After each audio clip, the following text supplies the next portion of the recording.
Donc, attaquons doucement la rampe. Alors, d'abord, voilà, une rampe de carbu. Bon, bah, on regarde un petit peu quand même l'aspect général. Euh, au niveau, euh, au niveau tarif, bon, bien sûr, si vous allez en concession, faut compter un demi-rein, quoi. C'est-à-dire, une rampe comme ça, c'est environ, je pense, un bon millier d'euros. Facile, quoi. Donc naturellement, le fait que le Bandit soit une moto vraiment assez commune et qui a été vendue en masse fait que ce genre de rampe, on trouve ça aux alentours de, je sais pas moi, on va dire 150-200 balles quoi, grosso modo quoi. Donc cette rampe, comme je disais, c'est donc une Mikuni 36. Alors 36, pour tout de suite démystifier, 36, c'est le Venturi, hein. Donc en fait c'est la taille de ce trou là quoi. Sachant naturellement que cette espèce du fait que le boisseau va bouger, on n'est pas tout le temps à 36 de diamètre, on va être à moins, mais au maximum on est à 36. Et là, je dirais que quand on est au maximum, euh, ils ont fait ça un petit peu de manière maligne, c'est-à-dire que ici on a l'admission du côté, ça c'est le côté qui va, donc ça c'est le côté qu'on enfourne dans le cylindre, hein, donc sur les pipes. Donc là on est également en 36. Et diamètre extérieur, je crois qu'on est en gros en 41-42 quoi, à la louche quoi. Voilà. Donc c'est quoi les composants? Donc ça c'est typiquement une rampe de carburateur composée donc de 4 carburateurs Mikumi 36. Des BST à l'occurrence, hein, en tout cas c'est le modèle. Ce sont des carburateurs qu'on appelle à vélocité constante, des CV carb, quoi, comme ils disent les Anglais, qui sont différents des carburateurs à guillotine ou à boisseau plat, qu'on trouve plus sur les motos plus anciennes et aussi sur les montages racing, puisque, bon, de manière générale, plus simples et sont plus performants quand même, hein, les rampes à guillotine. Ce genre de rampe, c'est vraiment la rampe de base qu'on trouve un peu sur toutes les motos. Elle a été surtout développée parce qu'elle est assez facile d'emploi.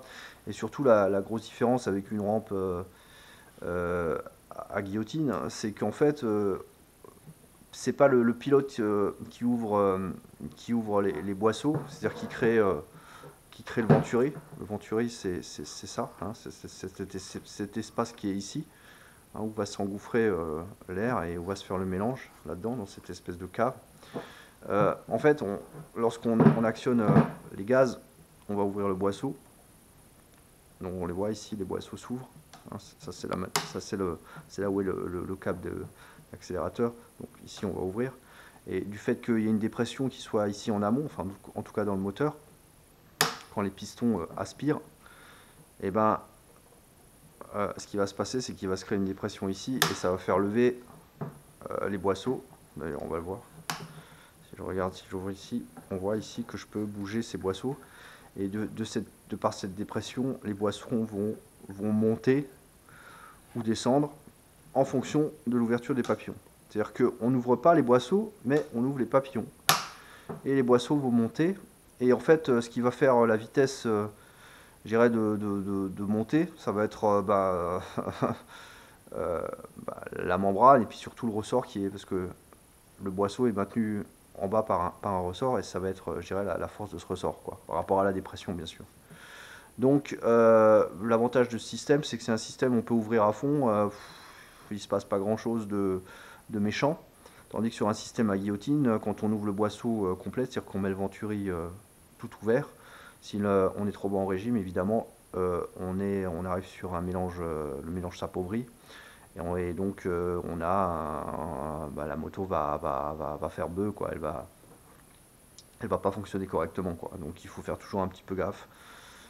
Sur un carburateur classique à la façon dont on ouvre dont on actionne le câble accélérateur, tandis que sur ce type de carburation, on peut ouvrir, de toute façon le boisseau va pas s'ouvrir d'un coup, il va s'ouvrir uniquement en fonction du régime moteur et de la dépression dans le moteur.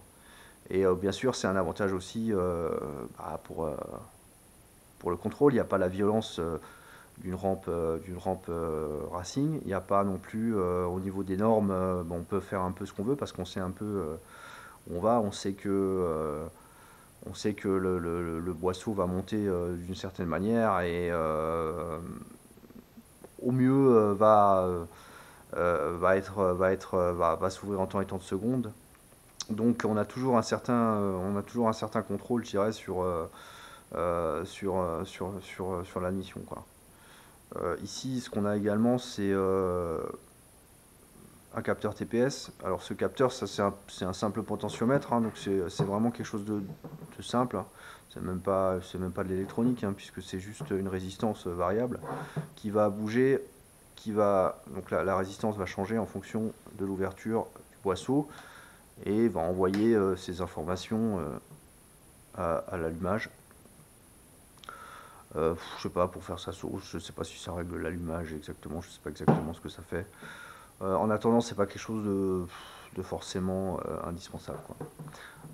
Cette grosse durite, c'est la durite d'arrivée d'essence, donc c'est au réservoir. Alors un carburateur, il fonctionne par gravité, c'est-à-dire que l'essence coule dedans, quoi. Donc à partir du moment où le réservoir est branché et que le robinet du réservoir est ouvert, là aussi il y a une petite manip, j'en parlerai, mais bon, on va considérer que l'essence coule. À partir du moment où l'essence coule dans le carburateur, l'essence va aller dans les cuves qui sont ici, donc c'est 4 cuves. Et la cuve, on a un flotteur dedans, donc c'est vraiment exactement le même principe que qu'un flotteur de toilette, quoi.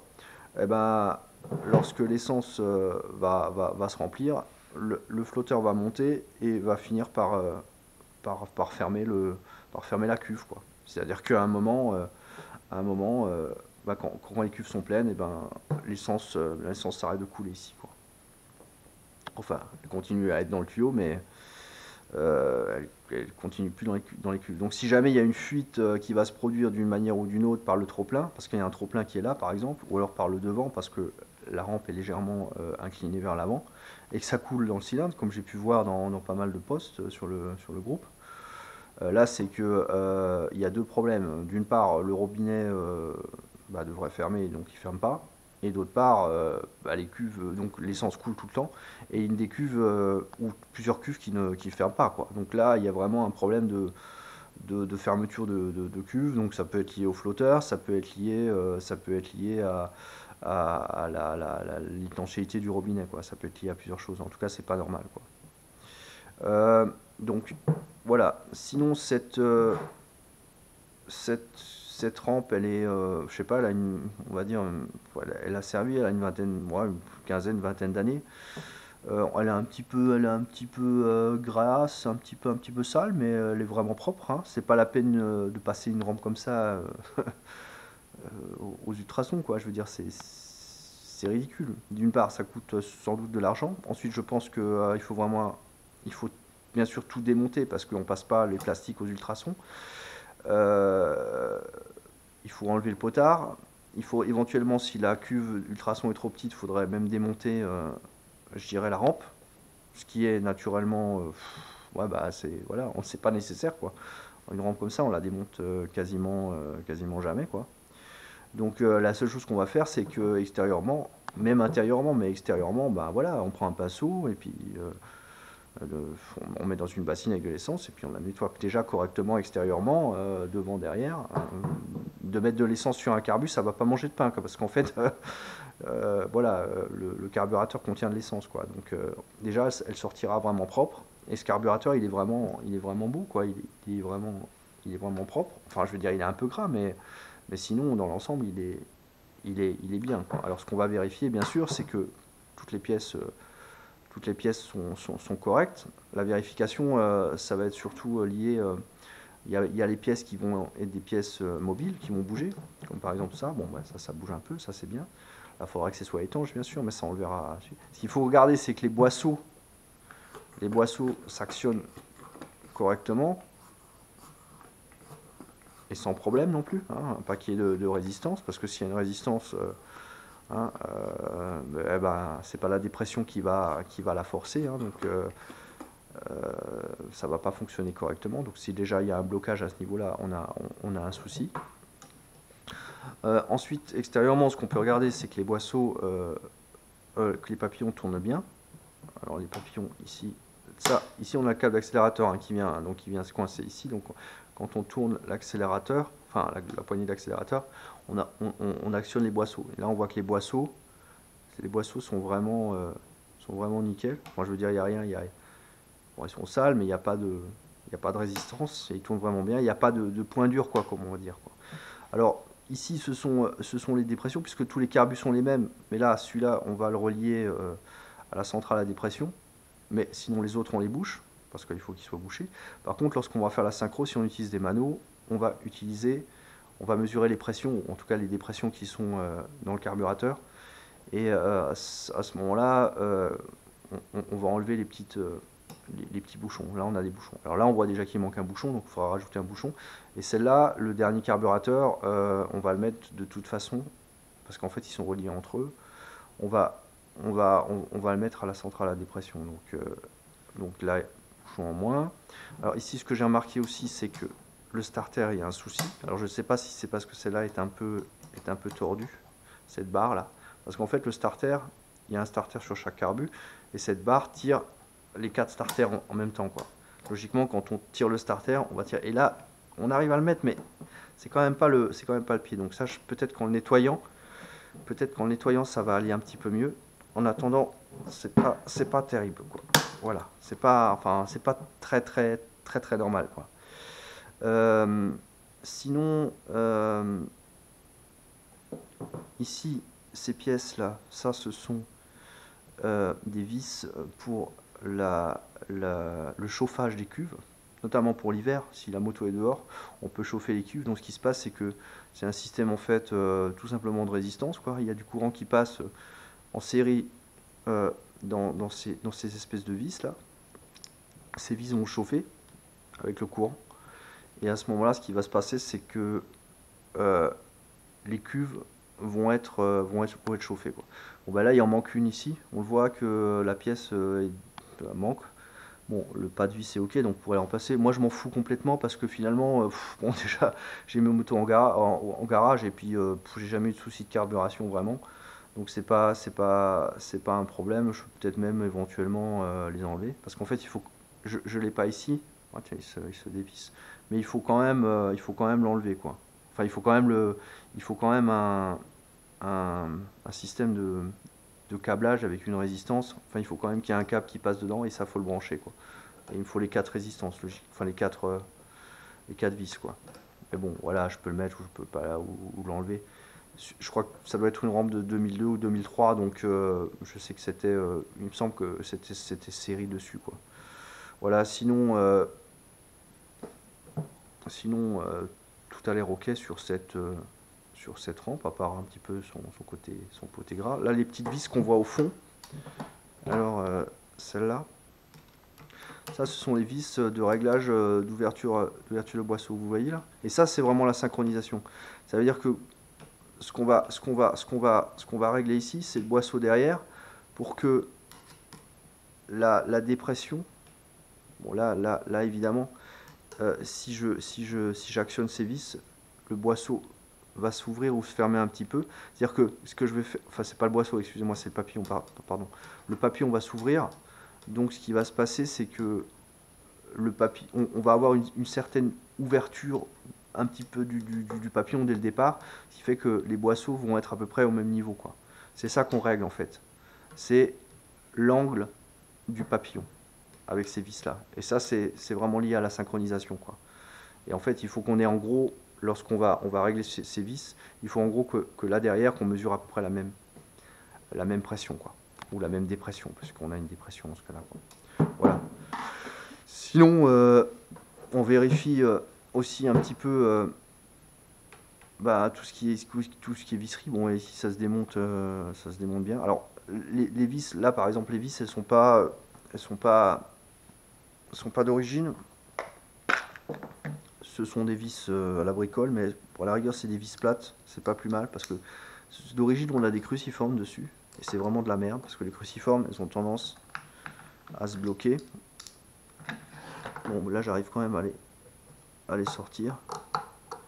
Par contre, lorsque vous démontez les vis, lorsqu'on dévisse, on dévisse toujours, on dévisse pas à fond, on dévisse toujours en force, c'est-à-dire qu'on dévisse chaque vis pour voir, parce que là il faut que les 4 soient sortis quoi pour pouvoir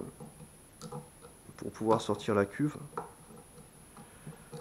Donc voilà, ces vis sont correctes. Bon, c'est pas les meilleures. Les vis d'origine, c'est de la merde et elles sont hors de prix. Donc en fait, souvent ce qu'on fait, c'est qu'on met des vis à laine. Là, j'en ai pas sous la main, mais à l'avenir, c'est ce que je ferai si je remplace. Là, je vais utiliser celle-là parce que de toute façon, on s'en fout. Ce qui importe, c'est que c'est soit étanche, quoi. Parce que ça, mais c'est vraiment rare que ça pisse à ce niveau-là, quoi. Au niveau de la cuve, parce qu'en fait, il y a un joint entre les deux. Donc quelque part, c'est vraiment difficile que ça. Voilà. Donc là, on a, voilà. On voit le flotteur ici, la cuve. On a un certain nombre de gicleurs. Donc gicleurs principaux, ça on regardera un petit peu plus en détail ce que ça fait et ce qu'on peut faire. Normalement, je devrais avoir un joint ici qui est changeable également, mais c'est pas la peine non plus de tout changer, quoi, à moins qu'on soit plus étanche, quoi. Mais ça m'a l'air correct en fait. Donc voilà. Donc vérifier la partie boulonnerie et visserie que tout se démonte correctement, parce que pas qu'il y ait une vis qui résiste, ce serait un peu chaud. Donc ici on a la vis de richesse. Cela tourne vraiment bien. Voilà. Voilà, donc cette rampe m'a l'air vraiment correcte. En tout cas, elle a pas, je vois pas vraiment visuellement et même en termes de contrôle de base, je vois vraiment pas de gros soucis dessus. Et elle va passer, on va la démonter correctement. En tout cas, démonter les pièces mobiles et puis la passer au nettoyage avec essence et pinceau, quoi. Voilà, à plus.